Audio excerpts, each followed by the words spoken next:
మాట్లాడేది ఒకటి.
ప్రియం మహావిష్ణుం జలంతం సర్వదోం నరసింహం భీషణం భద్రం వృక్షో నమాన్యం జయ శ్రీమన్నారాయణ మాత్రం నరసింహ. ఈ క్షేత్రాన్ని శ్రీ లక్ష్మీ నమలాద్రి స్వామి క్షేత్రంగా చెప్పుకుంటున్నారండి. ఎందుకు అనగా ఈ క్షేత్ర విశిష్టత ఉగ్రనరసింహ రూపకంగా ఉన్న స్వామిని లక్ష్మీ సమేతంగా ఇక్కడ వేంచేపు చేశారు మన వీరవెల్లి వంశస్థులు తిరుపతి నుండి వచ్చి. ఎందుకు అనగా ఇక్కడ 60 ఇండ్ల వంశీకులు కూడా పూజ చేస్తూ ఉండేవారు. అందులో 59 ఇల్లులు కూడా 59 కుటుంబీకులు కూడా వంశీకులు నిర్వంశంగా చేశారు. నిత్య ఆరాధన చేయగా వారు తెల్లారి వారికి మోక్షం వచ్చేది. 60 కుటుంబీకులు ఎవరైతే ఉన్నారో శ్రీ కొండపాక వారు చనిపోతారనే భయంతో అయ్యా 59 కుటుంబాలు కూడా వంశనిర్వీర్యమైంది, తర్వాత నేను చేసినా కూడా నాకు అదే పరిస్థితి, నాకు ఇలాంటివి రావద్దని చెప్పి స్వామివారిని ఉత్సవముక్తులు ఏవైతున్నాయో వాటిని తీసుకువెళ్ళి కోనేరులో కూడా వేయడం జరిగింది. అది స్వామివారికి ఒక 3 మాసాలుగా నిత్య ఆరాధన నిలిపివేయగా వీరవెల్లి వంశస్థులకు ఆయన తిరుపతిలో ఉంటారు. వారు ఆ స్వామికి స్వప్నంలో దర్శనమిచ్చి నేను ఇక్కడ అరణ్యంలో కుదురుపాకలో ఉన్నాను, ఇక్కడ నాకు నిత్య ఆరాధన అయిపోవడం జరిగింది, వచ్చి సేవ చేయండి అని చెప్పగా వారు వచ్చి చూడగా ఈ మన యాగశాల పక్కకు ఉన్నటువంటి గృహలో ఉగ్రనరసింహ రూపకంగా ఉండేవారు ఆ స్వామి. ఆ ఉగ్రనరసింహాన్ని చూసి అప్పుడు వారు కూడా అయ్యా ఇంకా ఉగ్రనరసింహ రూపకంగా ఉంటే వారేంది ఎవరు కూడా ఇక్కడ నిత్య ఆరాధన చేయడం ఇబ్బందిగానే ఉంటుంది, అందుకు మీరు లక్ష్మీ సమేతంగా ఉండి ఉన్నదా అంటే ఇక్కడ అనుకూలంగా ఉంటుందని చెప్పి అప్పుడు వారు తపశ్చెట్టు కింద ఆలయ ప్రాంగణంలో ఇక్కడ ఒక తపశ్చెట్టు ఉంటుంది, అందులోపట తపస్సు చేసి స్వామిని లక్ష్మీ సమేతంగా ఇక్కడ వెంచప్ చేసింది. అప్పుడు ఈయన లక్ష్మీ నరసింహ రూపకంగా ఉంది.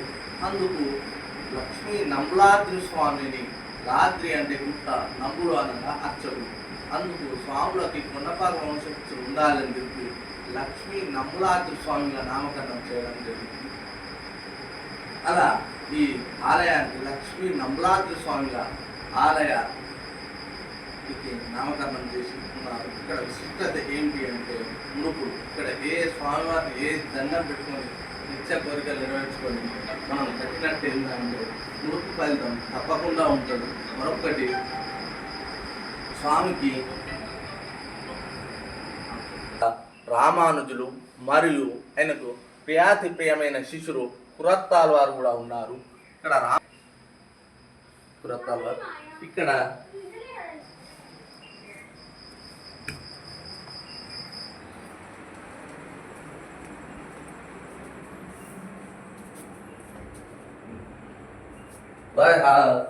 తర్వాత లక్ష్మీ సమేతంగా పద్మం లోపల ఉన్నటువంటి అమ్మవారు